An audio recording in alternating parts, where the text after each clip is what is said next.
जळगाव ते भुसावळ या अवघ्या 25 किलोमीटरच्या अंतरात महामार्गावर जवळपास 13 पेट्रोल डिझेल पंप आहेत।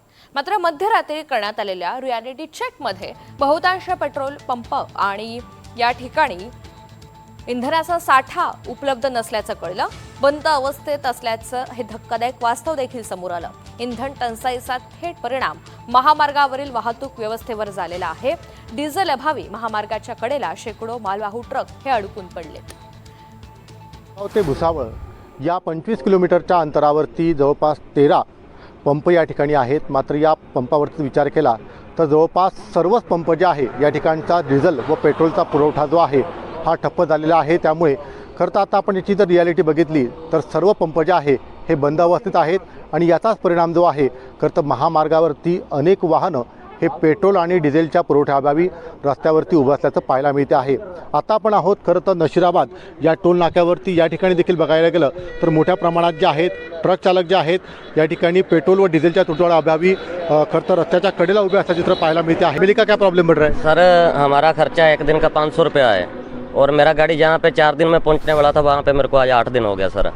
और खर्चे की बात है जो सर सब जगह से खर्चा मिल के जैसे मान लो कि पार्किंग में गाड़ी खड़ा करते हैं 100 रुपया एक्स्ट्रा वो लगता है हमारा जी। तो दूसरी बात ये भी है, अकेले खर्चे की बात हमारी नहीं है।